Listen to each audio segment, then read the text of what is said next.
Iran का supreme leader खैमनाई सी ayatollah खैमनाई ਉਹਦੇ ਜਿਹੜੇ ਫਿਊਨਰਲ ਦੀਆਂ ਉੱਥੇ ਤਿਆਰੀਆਂ ਚੱਲ ਰਹੀਆਂ ਹੈਗੀਆਂ ਕਹਿੰਦੇ ਕਾਫੀ ਦਿਨ ਚੱਲਣੀਆਂ ਆ ਤੇ ਉਹਦਾ ਜਿਹੜਾ ਕੈਸਕਟ ਹੈਗਾ ਆ ਸੁਪਰੀਮ ਲੀਡਰ ਆਇਤੁੱਲਾ ਅਲੀ ਖੈਮਨਾਈ ਦਾ ਉਹ ਤਹਿਰਾਨ ਦਾ ਜਿਹੜਾ ਗ੍ਰੈਂਡ ਮੌਸਲਾ ਆ ਉੱਥੇ ਲਿਆਇਆ ਗਿਆ ਹੈਗਾ ਬਹੁਤ ਸਾਰੇ ਮੁਲਕਾਂ ਦੇ ਲੋਕ ਜਿਹੜੇ ਪੋਲੀਟੀਕਲ ਲੀਡਰਸ ਹੈਗੇ ਡਿਗਨਿਟਰੀਜ਼ ਆ ਜਾਂ ਧਾਰਮਿਕ ਲੀਡਰਸ ਆ ਉਹ ਉੱਥੇ 2 ਦਿਨ ਦਾ ਜਿਹੜਾ ਫੇਅਰਵੈਲ ਹੋਣਾ ਆ ਕੈਪੀਟਲ ਦੇ ਉੱਤੇ ਈਰਾਨ ਦੇ ਵਿੱਚ ਉੱਥੇ ਉਹਨੂੰ ਸ਼ਰਧਾਂਜਲੀ ਦੇਣ ਪਹੁੰਚ ਰਹੇ ਹੈਗੇ ਆ ਇੱਕ ਕਾਫੀ ਪਾਵਰਫੁਲ ਜਨਰਲ ਈਰਾਨ ਦਾ ਆ ਪੈਰਾਮਿਲਟਰੀ ਰੈਵੋਲੂਸ਼ਨਰੀ ਗਾਰਡ ਦਾ ਉਹ ਕਹਿੰਦੇ ਪਹਿਲਾਂ ਹਾਈਡਿੰਗ ਸੀ ਹੁਣ ਉਹ ਸਾਰਾ ਜਿਹੜਾ ਫਿਊਨਰਲ ਦਾ ਅਰੇਂਜ ਕਰ ਰਿਹਾ ਹੈਗਾ ਜੋ ਵੀ ਜਿਹੜੀਆਂ ਆਨਲਾਈਨ ਫੋਟੋਜ਼ ਆਈਆਂ ਹੈਗੀਆਂ ਆ ਜਨਰਲ ਅਹਿਮਦ ਬਹੀਦੀ ਕਹਿੰਦੇ ਪਈ ਖੈਮਨਾਈ ਦੀ ਕਾਸਕਟ ਦੇ ਲਾਗੇ ਜਿਹੜਾ ਉਹ ਬੈਠਾ ਹੈਗਾ ਆ ਕਤਰੀ ਤੇ ਪਾਕਿਸਤਾਨੀ ਮੀਡੀਏਟਰਸ ਨੇ ਵੀਰਵਾਰ ਕਿਹਾ ਆ ਕਿ ਉਹ ਜਿਹੜੀ ਨੈਕਸਟ ਮੀਟਿੰਗ ਈਰਾਨ ਤੇ ਯੂਐਸ ਦੇ ਨੈਗੋਸੀਏਸ਼ਨ ਦੀ ਹੋਣੀ ਹੈਗੀ ਆ ਉਹ ਫਿਊਨਰਲ ਤੋਂ ਬਾਅਦ ਹੋਊਗੀ ਸੋ ਆਇਤੁੱਲਾ ਅਲੀ ਖਮੇਨੀ ਯੂਐਸ ਤੇ ਇਜ਼ਰਾਈਲ ਦੀ ਸਟ੍ਰਾਈਕਸ ਦੇ ਨਾਲ ਫਰਵਰੀ 28 ਨੂੰ ਮਾਰਿਆ ਗਿਆ ਸੀ ਤੇ ਉਹਦਾ ਜਿਹੜਾ ਫਿਊਨਰਲ ਆ ਉਹ ਜੁਲਾਈ 4 ਤੋਂ ਲੈ ਕੇ ਜੁਲਾਈ 9 ਤੱਕ ਜਿਹੜਾ ਚੱਲਣਾ ਹੈਗਾ ਜੀ ਸੋ ਵੱਖ-ਵੱਖ ਮੁਲਕਾਂ ਦੇ ਲੋਕਾਂ ਨੂੰ ਵੀ ਉਹਨਾਂ ਨੇ ਸੱਦਾ ਦਿੱਤਾ ਆ ਇਸ ਟਾਈਮ ਜਿਹੜੇ ਪਾਕਿਸਤਾਨ ਦਾ ਪ੍ਰਾਈਮ ਮਿਨਿਸਟਰ ਸ਼ਹਿਬਾਜ਼ ਸ਼ਰੀਫ ਆ ਉਹ ਇਸ ਦੀ ਅੰਤਮ ਵਿਦਾਇਗੀ ਵਾਲੀ ਇਹਨਾਂ ਨੇ ਪ੍ਰੋਗਰਾਮ ਰੱਖਿਆ ਹੋਇਆ ਹੈ ਆਈ ਥਿੰਕ 6 ਦਿਨ ਦਾ ਪ੍ਰੋਗਰਾਮ ਰੱਖਿਆ ਆ ਅਲੀ ਖਮਨਾਈ ਦੇ ਲਈ ਉਸ ਨੂੰ ਯਾਦ ਕਰਦੇ ਹੋਏ ਤੇ ਉਹਦੇ ਵਿੱਚ ਆਲਰੇਡੀ ਜਿਹੜਾ ਸ਼ਹਿਬਾਜ਼ ਸ਼ਰੀਫ ਆ ਉਹ ਪਹੁੰਚ ਚੁੱਕਾ 36 ਸਾਲ ਤੱਕ ਈਰਾਨ ਜਿਹੜਾ ਆ ਉਹ ਕਹਿ ਸਕਦੇ ਆ ਵੀ ਇਸ ਦੇ ਅਧੀਨ ਜਿਹੜਾ ਉਹ ਚੱਲਿਆ ਹੈ ਸੁਪਰੀਮ ਲੀਡਰ ਦੇ ਤੌਰ ਦੇ ਉੱਤੇ ਅਲੀ ਖਮਨਾਈ ਈਰਾਨ ਦੇ ਵਿੱਚ ਉਸਨੇ ਜਿਹੜਾ ਹੋ ਰਿਹਾ 86 ਸਾਲ ਦੀ ਉਮਰ ਸੀਗੀ ਉਸ ਟਾਈਮ ਦੇ ਉੱਤੇ ਜਦ ਯੂਐਸ ਇਜ਼ਰਾਈਲੀ ਅਟੈਕ ਤੇ ਦੁਆਰਾ ਜਿਹੜਾ ਇਸ ਦਾ ਕੰਪਾਊਂਡ ਸੀਗਾ ਉਸ ਦੇ ਉੱਤੇ ਹਮਲਾ ਜਿਹੜਾ ਹੋਇਆ ਸੀ ਅਟੈਕ ਹੋਇਆ ਸੀ ਤੇ ਇਸ ਦੀ ਜਿਹੜੀ ਉਹ ਮੌਤ ਹੋਈ ਸੀਗੀ ਸੋ ਇਹ ਸਾਰੀਆਂ ਚੀਜ਼ਾਂ ਆ ਅਜੇ ਤੱਕ ਵੀ ਉਹਦਾ ਜੇ ਦੇਖਿਆ ਜਾਵੇ ਜਿਹੜਾ ਨਵਾਂ ਸੁਪਰੀਮ ਲੀਡਰ ਆ ਉਸ ਨੂੰ ਨਹੀਂ ਦੇਖਿਆ ਜਿਹੜਾ ਹੋ ਗਿਆ ਹੈਗਾ ਜਿਹੜਾ ਮੋਤਜਬਾ ਖਮਨਾਈ ਆ ਜੋ ਕਿ ਅਲੀ ਖਮਨਾਈ ਦਾ ਬੇਟਾ ਹੈਗਾ ਪਰ ਉਸ ਦੀ ਜਿਹੜੀ ਨਵੇਂ ਸੁਪਰੀਮ ਲੀਡਰ ਦੀ ਜਿਹੜੀ ਵਾਈਫ ਆ ਉਹ ਉੱਥੇ ਮੌਰਨ ਕਰਦੀ ਹੋਈ ਜਿਹੜੀ ਆ ਉਹ ਦੇਖੀ ਗਈ ਹੈਗੀ ਆ ਸੋ ਕਹਿੰਦੇ ਵੀ ਇਹ ਐਪਿਕ ਡਿਸਪਲੇ ਉਹਨਾਂ ਦੇ ਜਿਹੜੇ ਰਿਵਾਜਾਂ ਦੇ ਹਿਸਾਬ ਦੇ ਨਾਲ ਇਹ ਹੁਣ ਹੋਊਗਾ ਹੁਣ ਇਹ ਦੇਖਣਾ ਹੋਊਗਾ ਹਰਜੋਤ ਸਿੰਘ ਜੀ ਵੀ ਇਹ ਜਿਹੜਾ 6 ਦਿਨ ਦਾ ਫਿਊਨਰਲ ਸੈਰੇਮਨੀ ਆ ਕਿ ਇਸ ਤਰ੍ਹਾਂ ਤਾਂ ਨਹੀਂ ਕੋਈ ਹਮਲੇ ਜਾਂ 에ਅਰ ਸਟ੍ਰਾਈਕ ਜਾਂ ਕੁਛ ਇੱਦਾਂ ਦੀ ਚੀਜ਼ ਜਿਹੜੀ ਉਹ ਵਾਪਰਦੀ ਇਹਨਾਂ ਨੇ ਦੇਰੀ ਇਸੇ ਲਈ ਕੀਤੀ ਕਿਉਂਕਿ ਇਸ ਨੂੰ ਮਰੇ ਹੋਏ ਨੂੰ ਤਾਂ ਕਈ ਦਿਨ ਹੋ ਗਏ ਮਹੀਨੇ ਤੋਂ ਵੀ ਵੱਧ ਦੇ ਵਕਤ ਜਿਹੜੇ ਉਹ ਹੋ ਗਏ ਕਿਉਂਕਿ ਸ਼ੁਰੂਆਤੀ ਲੜਾਈ ਦੇ ਸ਼ੁਰੂਆਤੀ ਦਿਨਾਂ ਦੇ ਵਿੱਚ ਹੀ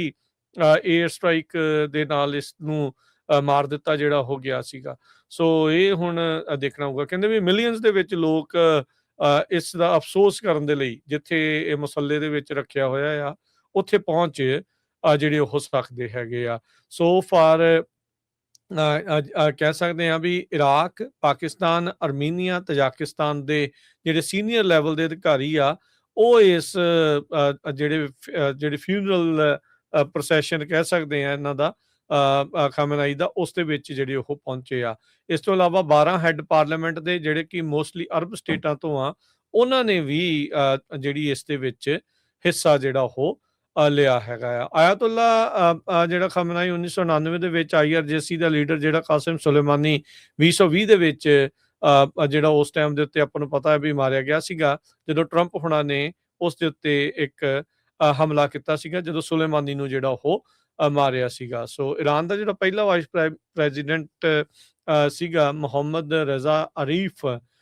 ਕਹਿੰਦੇ ਵੀ ਉਹ ਉਸਨੇ ਲੀਡ ਆਰਗੇਨਾਈਜ਼ਰ ਸੀਗਾ ਇਸ ਸੈਰੇਮਨੀ ਦਾ ਤੇ ਸੈਟਰਡੇ ਨੂੰ ਜਿਹੜਾ ਇਸ ਦੇ ਵਿੱਚ ਤਹਿਰਾਨ 'ਚ ਇਸ ਦੀ ਜਿਹੜੀ ਸ਼ੁਰੂਆਤ ਆ ਉਹ ਹੁਣ ਜਿਹੜੀ ਜਾਊਗੀ ਮਸ਼ਾਦ ਦੇ ਵਿੱਚ ਵੀਰਵਾਰ ਨੂੰ ਇਸ ਨੂੰ ਦਫਨਾਇਆ ਜਿਹੜਾ ਆ ਉਹ ਜਾਣਾ ਹੈਗਾ ਆ ਕਹਿੰਦੇ ਵੀ ਇਹ ਸਭ ਤੋਂ ਮੋਸਟ ਅਟੈਂਡਡ ਇਵੈਂਟ ਹੋ ਸਕਦਾ ਆ 1979 ਦੇ ਰੈਵੋਲੂਸ਼ਨ ਤੋਂ ਬਾਅਦ ਦੇ ਵਿੱਚ ਸੋ ਈਰਾਨ ਵਾਲੇ ਇਸ ਤਰੀਕੇ ਦੇ ਨਾਲ ਇਹਨੂੰ ਇੰਨਾ ਇੰਪੋਰਟੈਂਟ ਜਿਹੜਾ ਉਹ ਦੇਖ ਰਹੇ ਹੈਗੇ ਆ ਸੋ ਹੁਣ ਦੇਖਦੇ ਆ ਕਿਸ ਤਰੀਕੇ ਦੇ ਨਾਲ ਅੱਗੇ ਸਾਰੀਆਂ ਚੀਜ਼ਾਂ ਜਿਹੜੀਆਂ ਉਹ ਬਣਦੀਆਂ ਆ। 17 ਫਰਵਰੀ ਨੂੰ ਅਖੀਰਲੀ ਵਾਰ ਖਮਨਾਈ ਨੇ ਜਿਹੜੀ ਉਹ ਸਪੀਚ ਜਿਹੜੀ ਉਹ ਦਿੱਤੀ ਸੀਗੀ, ਵੀ ਉਹਨੇ ਕਿਹਾ ਸੀਗਾ ਵੀ ਕਹਿੰਦਾ ਵੀ ਮੈਂ ਕਿਸੇ ਤਰੀਕੇ ਦਾ ਅਲਾਇੰਸ ਜਿਹੜਾ ਉਹ ਪਲੈਜ ਨਹੀਂ ਕਰਦਾ ਯਾਜ਼ਿਦ ਦੇ ਜਿਹੜੇ ਉਹ ਨਾਲ, ਤੇ ਕਹਿੰਦੇ ਵੀ ਜਿਹੜਾ ਈਰਾਨ ਦਾ ਕਲਚਰ ਆ ਉਹ ਕਿਸੇ ਕਰਪਟ ਲੀਡਰ ਜਿੱਦਾਂ ਅਮਰੀਕਾ ਵਰਗੇ ਆ ਉਹਨਾਂ ਦੇ ਨਾਲ ਅਲਾਇੰਸ ਜਾਂ ਗੱਠਜੋੜ ਆ ਉਹ ਨਹੀਂ ਕਰੂਗਾ। ਇਹ ਅਖੀਰਲੀ ਸਪੀਚਾਂ ਦੇ ਵਿੱਚੋਂ ਇਹਦੇ ਭਾਸ਼ਣ ਦੇ ਕੁਛ ਜਿਹੜੇ ਕਹਿ ਸਕਦੇ ਆ ਵੀ ਗੱਲਾਂ ਉਹ ਸਾਹਮਣੇ ਹੈਗੀਆਂ। ਪਰ ਈਰਾਨ ਵਾਲੇ ਹੁਣ ਖਮੀਨੀ ਨੂੰ ਜਿਹੜਾ ਆ 6 ਦਿਨ ਦੇ ਲਈ ਇਸ ਤਰੀਕੇ ਦੇ ਨਾਲ ਯਾਦ ਜਿਹੜਾ ਉਹ ਕਰਨ ਜਾ ਰਹੇ ਹੈਗੇ ਆ। ਜੀ ਬਿਲਕੁਲ।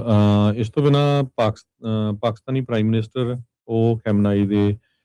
ਜਿਹੜਾ ਫਿਊਨਰਲ ਆ ਉੱਥੇ ਪਹੁੰਚ ਰਿਹਾ ਹੈ। ਸ਼ਾਹਬਾਜ਼ ਸ਼ਰੀਫ ਉਹਨੇ ਮੀਡੀਏਟ ਵੀ ਕੀਤੀਆਂ ਸੀਆਂ ਜੋ ਮੀਟਿੰਗਸ US ਤੇ ਈਰਾਨ ਦੇ ਵਿੱਚ ਜਿਹੜੀ ਚੱਲ ਰਹੀ ਹੈਗੀ ਆ।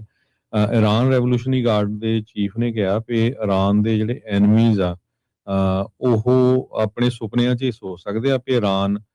ਜਿਹੜਾ ਸਰੈਂਡਰ ਕਰੂਗਾ ਜਦੋਂ ਤੱਕ ਤੁਸੀਂ ਗਰੇਵ ਵਿੱਚ ਨਹੀਂ ਜਾਂਦੇ। ਸੋ ਉਹਨਾਂ ਨੇ ਪੂਰਾ ਜਿਹੜਾ ਸਟੈਂਡ ਲਿਆ ਹੈਗਾ ਆ। ਤੇ ਇਸ ਤੋਂ ਬਿਨਾਂ ਇੰਡੀਆ ਤੋਂ ਵੀ ਜੋ ਕੁਛ ਲੋਕ ਹੈਗੇ ਆ ਉਹ ਉੱਥੇ ਜਾ ਰਹੇ ਹੈਗੇ ਆ। ਇੰਡੀਆ ਤੋਂ, ਕਸ਼ਮੀਰ ਤੋਂ ਇੱਕ ਲੀਡਰ ਆ ਮੁਸਲਮਾਨਾਂ ਦੀ, ਉਹ ਉੱਥੇ ਜਾ ਰਹੀ ਹੈਗੀ ਆ। ਤਾਜਿਕਸਤਾਨ ਦੇ ਪ੍ਰੈਜ਼ੀਡੈਂਟ ਉੱਥੇ ਪਹੁੰਚੇ ਆ, ਆਰਮੀਨੀਆ ਦੀ ਪ੍ਰਾਈਮ ਮਿਨਿਸਟਰ, ਜਾਰਜੀਆ ਦਾ ਪ੍ਰੈਜ਼ੀਡੈਂਟ ਜਿਹੜਾ ਮਿਖੇਲ ਕੈਵਲਿਸ਼ਕੀ ਹੈਗਾ ਆ ਉਹ ਉੱਥੇ ਪਹੁੰਚਿਆ ਆ। ਪਾਕਿਸਤਾਨ ਦੀ army chief field marshal awesome ਜੋ ਮੁਨੀਰ ਆ ਉਹ ਵੀ ਪਹੁੰਚਿਆ। ਤੇ ਇਸ ਤੋਂ ਬਿਨਾਂ ਜਿਹੜੇ ਹੋਰ ਮੁਲਕ ਆ ਜਿਨ੍ਹਾਂ ਨੇ ਆਪਣੇ ਮੇਨ ਲੀਡਰ ਭੇਜੇ ਹੈਗੇ ਆ, ਟਰਕੀ ਨੇ ਵਾਈਸ ਪ੍ਰੈਜ਼ੀਡੈਂਟ, ਇੰਡੀਆ ਦਾ ਜਿਸ ਤਰ੍ਹਾਂ ਮੈਂ ਦੱਸਿਆ ਹੀ ਆ ਇੱਕ ਬਿਹਾਰ ਦਾ ਗਵਰਨਰ ਆ ਸੈਯਦ ਅਟਾ ਹਸਨੈਨ, ਤੇ ਡਿਪਟੀ ਫੋਰਨ ਮਿਨਿਸਟਰ ਪ੍ਰਭਿਤਾ ਮਾਰਗਰੇਟਾ ਇਹ ਉੱਥੇ ਜਾ ਰਹੇ ਹੈਗੇ ਆ। ਸੋ ਇਸ ਤੋਂ ਬਿਨਾਂ ਚਾਈਨਾ ਨੇ ਆਪਣੇ ਜਿਹੜੇ ਸੀਨੀਅਰ ਪੋਲੀਟੀਸ਼ੀਅਨ ਆ ਉਹ ਉੱਥੇ ਭੇਜੇ ਆ। ਰਸ਼ੀਆ ਨੇ ਜੋ ਰਸ਼ੀਆ ਦਾ ਸਿਕਿਉਰਿਟੀ ਕਾਉਂਸਲ ਡਿਪਟੀ ਚੇਅਰਮੈਨ ਹੈਗਾ ਡਿਮਿਟਰੀ ਮੈਡਵੀਡੇਵ ਉਹ ਉੱਥੇ ਪਹੁੰਚ ਰਿਹਾ ਹੈਗਾ। ਅਫਗਾਨਿਸਤਾਨ ਦਾ ਵੀ ਜਿਹੜਾ ਆ ਫੋਰਨ ਮਿਨਿਸਟਰ ਅਮੀਰ ਖਾਨ ਪਹੁੰਚ ਰਿਹਾ। ਬੰਗਲਾਦੇਸ਼ ਦੀ ਪਾਰਲੀਮੈਂਟ ਦੇ ਸਪੀਕਰ ਹਾਫਿਜ਼ ਅਹਿਮਦ ਉੱਥੇ ਜਿਹੜੇ ਆ ਪਹੁੰਚ ਰਹੇ ਹੈਗੇ ਆ। ਸੋ ਬਹੁਤ ਮੁਲਕਾਂ ਦੇ ਲੀਡਰ ਜਿਹੜੇ ਪਹੁੰਚ ਰਹੇ ਆ ਤੇ ਉਹ ਇੱਕ ਤਰ੍ਹਾਂ ਨਾਲ ਇਸ ਸਾਰੇ ਕਾਸੇ ਨੂੰ ਆਪਣੀ ਹਮਦਰਦੀ ਲੈਣ ਦੇ ਲਈ ਜਿਹੜਾ ਆ ਬਹੁਤ ਵੱਡੀ ਈਵੈਂਟ ਕਰ ਰਹੇ।